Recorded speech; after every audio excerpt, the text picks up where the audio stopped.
What's going on, beautiful people? Just as the sun has risen, so should your mind and your heart. Above all things, have courage. Speaking of courage, we're jumping into a content that I think is going to really bless your heart. This is day number 3 in the journey with vulnerability. Remember, we're walking hands, walking hands. I have a special guest for you all today. This guest has a special place in my heart. Trust me, believe me, it'll never leave. My twin, Latricia Williams. What's going on, blessings? What's going on? Hey, what's going on, twin? What's goody? What's goody? You see it right here. We're having the best opportunity to connect and bless other people. I want to first thank you for taking time, right? Because we all understand during this time it's very uncertain. A lot of people are spending time with their families, and we chose to spend time with one another and to bless other people with a good conversation. So thank you. Righteous. Thanks for having me, twin. Perfect. Well, listen, everybody, I want to give you guys a brief introduction onto the woman who stole my heart, the better half of me, right? The second half of me, the yin to my yang. This is my twin sister. She's a fashion stylist.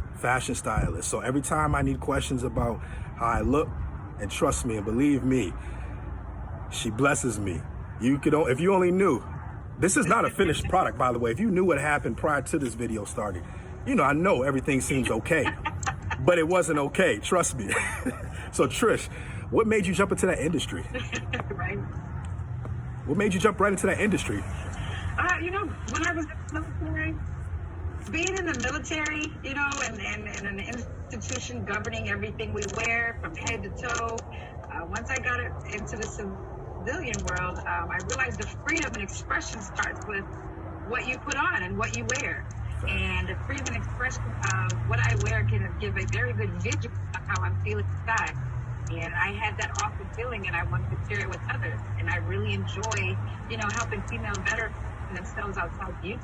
So creativity, it's an outlet, and I just love fashion and fabric. Wow, you're doing an excellent job at it. And the crazy thing is, even though that's a business for you, it's a personal experience for me, because you've definitely been there for me when I had questions about, just my image, right? Because that's a big thing.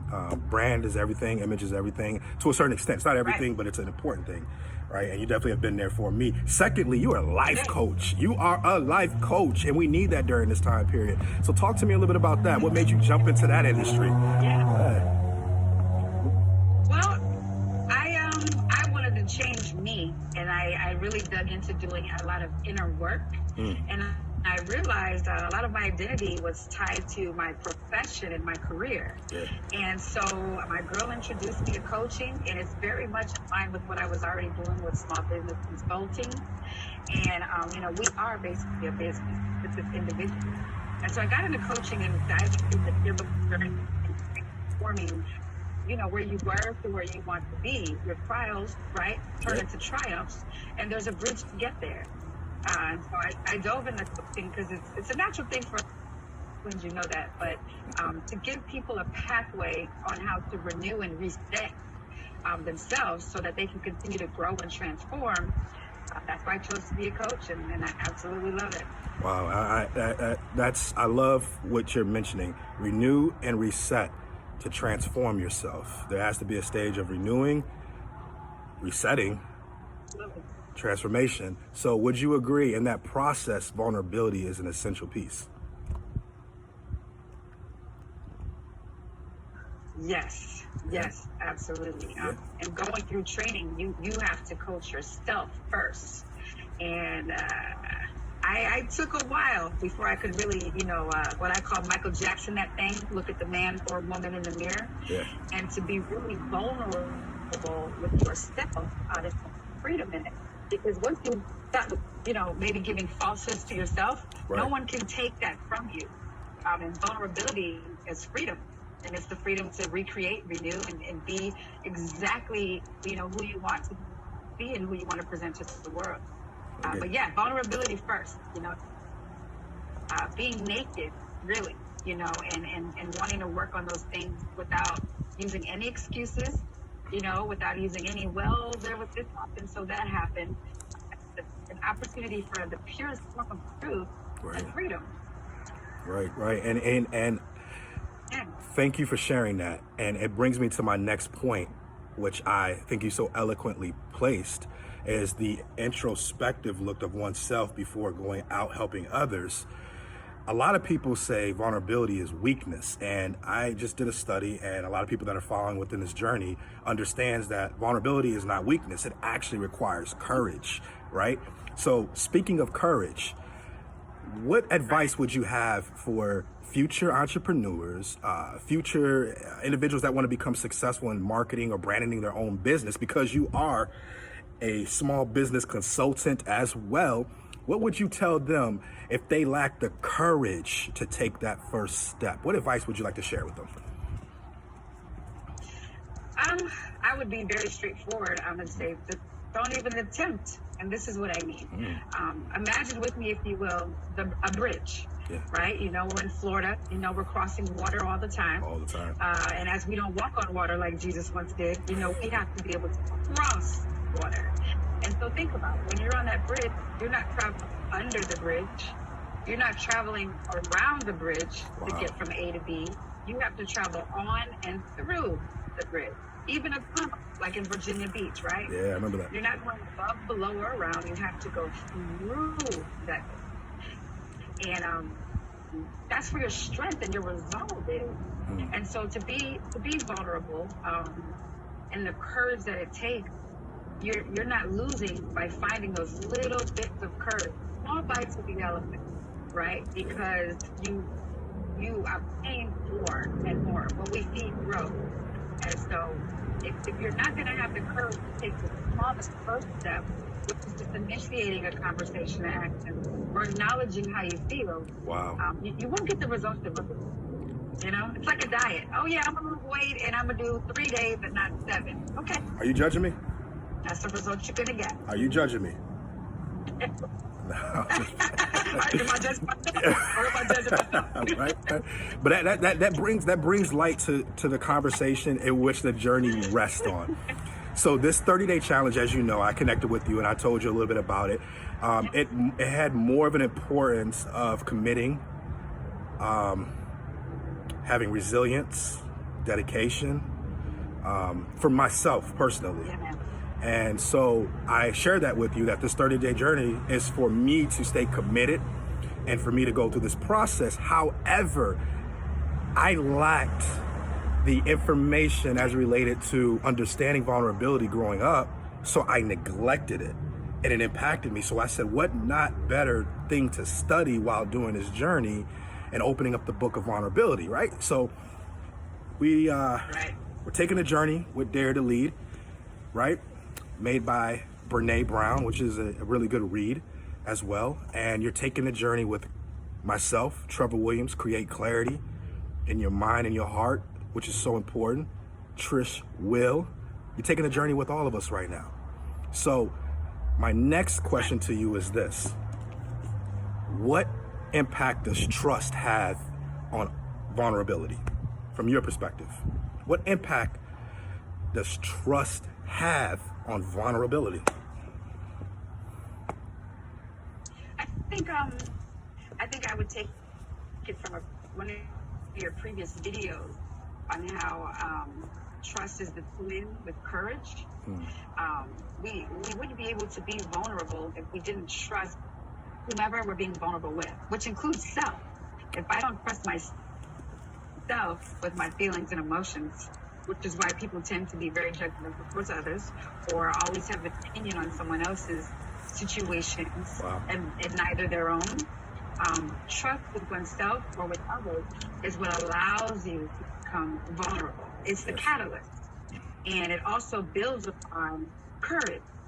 So we have that trust, then those other character traits that make us strong, like you mentioned, resilience, endurance, perseverance, strength, character building, the things that, priceless, trust is that foundation on the bridge that we're referencing to get us there. Right. So it's huge. It's important. Yeah. Eloquently put by a beautiful queen, by the better half, the other half, the yin and yang. And it's true. Why not? Why not? Yeah. So I want to read an excerpt of the book Dare to Lead. and I just want to have an open conversation with you and just hearing your thoughts, all right? So we recently connected, and in the book in chapter 1, Dare to Lead, it brings up the conversation about not trusting theories so much without having personal experiences involved. Because we can lean on theories. We can, listen to a theory and then say this is the end all be all. However, without application, how is there real learning or real assessment? Wouldn't you agree? Yeah. So, Absolutely. Absolutely. So in an article, and this is what Brene wrote, in an article on one of my go-to websites in the University of California, Berkeley, written by Josh Gotham, he writes, "Trust building with our partners are so important. What I found through research is that trust is built in very small moments, which what he calls is a sliding door, right?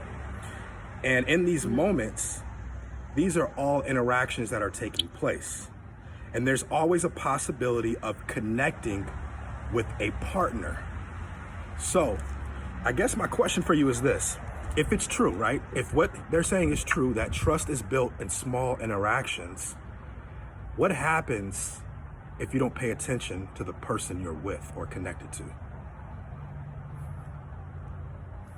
Ooh, I'm gonna take you out there. Ooh, I guess what you're speaking to, the first thing that popped in my mind is relationship nurturing, which I didn't think of earlier, but it's nurturing and or cultivating or tending to.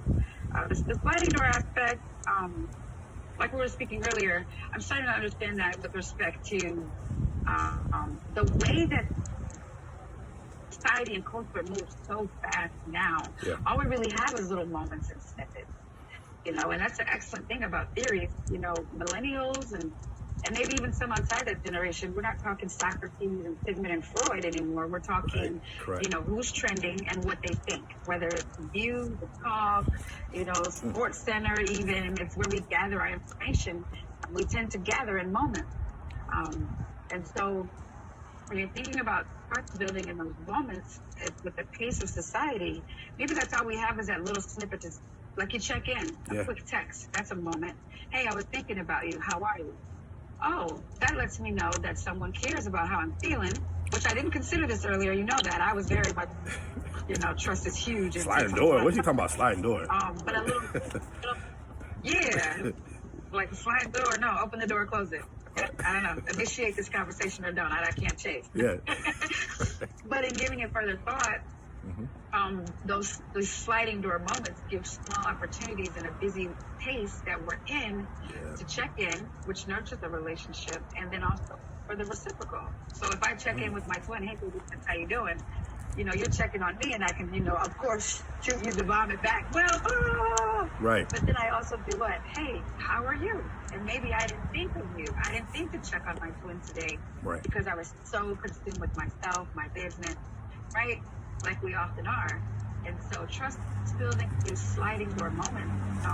I think that's a really good takeaway, because we don't get to the next level of anything by just jumping to the floor. True. We take a step and another step or another step.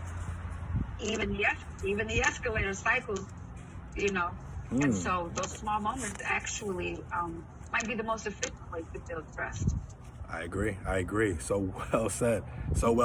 I'm gonna take it a little bit. I'm gonna take it. Maintain it. Say it again. Huh? I said, or maintain it. I'm just playing. I thought we were doing the whole news thing. Build trust. That wasn't. No, in that moment. Okay. Yeah. What'd you say? Hello? What'd you say, Bob? Yeah. What'd you say, Bob? Got it. Okay. Yeah. The one's fun. Oh, well, I love these moments, man. This is the moments that will all. Yeah. Sorry. Yeah. Well, Bob's having a little delay. Oh, I love these moments. These are the moments that I know that we have. These are our sliding door moments. Yeah. Yeah. And it's our sliding door moments. And the interesting thing is. Exactly. Having fun stuff. Yep. And you brought up a good point, right? You brought up a good. Go ahead. Yeah, sorry. No, you brought up a good point. You brought up the point that relationships are typically built on these moments, right? But let me expand it. We're in a current situation right now that's uncertain, right? And this is a moment. It's a much larger moment than a small moment, but it's a moment, right? So what happens if people aren't vulnerable enough with themselves to be honest with who they are in this moment and ignore themselves? What impact will that have on that person? If people ignore themselves in this moment, because it's a moment, what impact will they have in this moment, in this epidemic that we're going through? Yeah. Yeah. What is your thoughts? It's I've spoken with a lot of different colleagues and friends and acquaintances on this matter, especially being, a coach and a consultant. It's about point of view. It's about perspective. It's about seizing and noticing opportunities. For example, how you want to spend your time at home complaining, oh, I have to teach my kids now. Oh, I have to cook and clean all day. Oh, I'm stuck. So your mindset could be identifying so many negative things that are happening at home. Or your perception can change and you can value and appreciate this is an opportunity, quite frankly. In your previous video, you spoke about your tribe or your squad. Yeah. This is a great opportunity to connect with your tribe.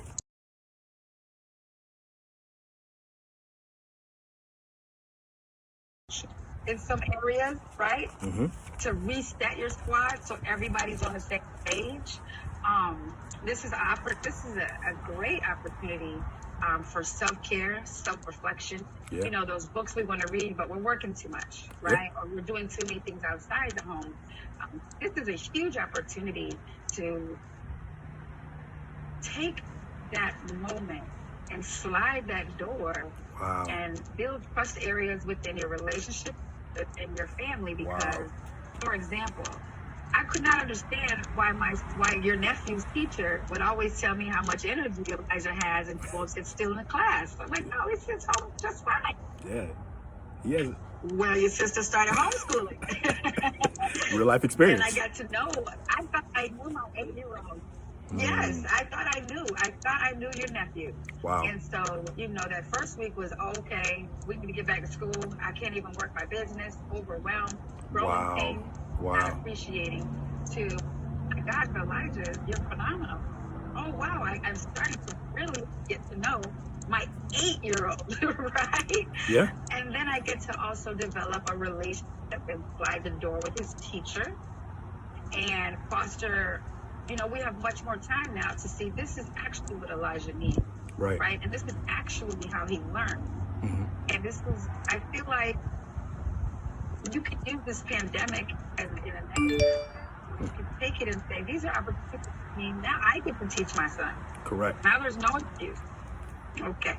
Now I see you're teaching about John Deere, and I might want to teach him a little more Black history. That's a win. So, long story short, this pandemic is an opportunity to change the way you think, to take that 30-day journey, right? Yep. And like you said, dedication, determination, discipline, opportunities to reset yourself. Yes. And then you'll perform better at work. Then you'll perform better as a mother or father. Yes. I'm so happy I get a moment to spring clean and get myself together. Yeah. Yeah. That's true. Prepared to go out. I'm ready to go out of town. I've researched I've researched the whole trip, next cruise. Yeah. So preparation. It's a season of preparation and a wake-up call. I love it all at once. Yeah, it's an opportunity. And it's sure. and it's Is no. that the long way around? Is that the long way around? No, you're still going over that bridge. You didn't go around it. You're going boop, right over. So it's not ironic. Oh, okay. Across the bridge. It's not ironic that your business model has a lot to do with renewing, resetting, renewing, transforming, right? That's your business model, and you speak very well. You speak through that lens, and I can see it and hear it, and I'm sure other people will be able to hear it as well. So my question to you is this, and this is going to be the last question I have for you, so hopefully you can bless the world with your response, which I already know you already have been. Why is it important to reset, renew, and transform? Why?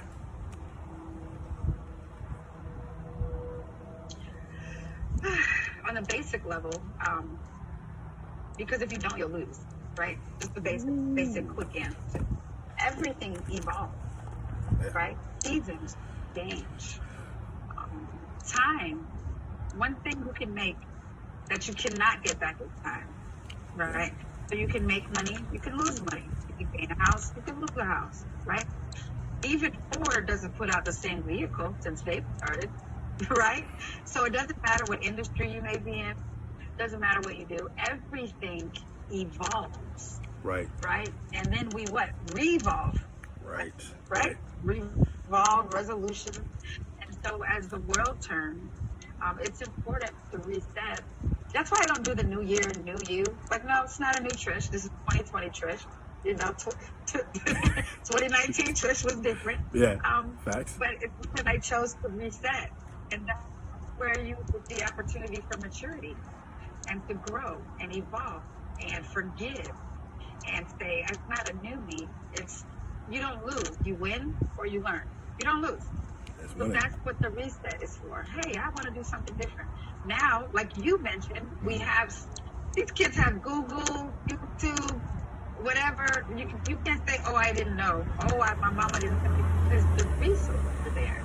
Yep. So the ability to reset is like Google, right? I agree. And most people are employed in some capacity, right? So whether you're employed in some capacity. So if your business is evolving and you want to keep up with business, how can you not? Truth. Or if you're faith-based and you're attending the church and you're processing through whatever your religious beliefs are, right? But you're not growing with them. You're left behind. That's the importance of the reset. And that's where, transformation is that freedom and vulnerability that you're speaking of. Mm-hmm. Transformation allows, if I didn't trust 19-year-old Latricia, I trust 30 old Latricia. Yeah. Right? Say it again. I didn't hear you. What? Yeah. Nah. Yeah. Say it again.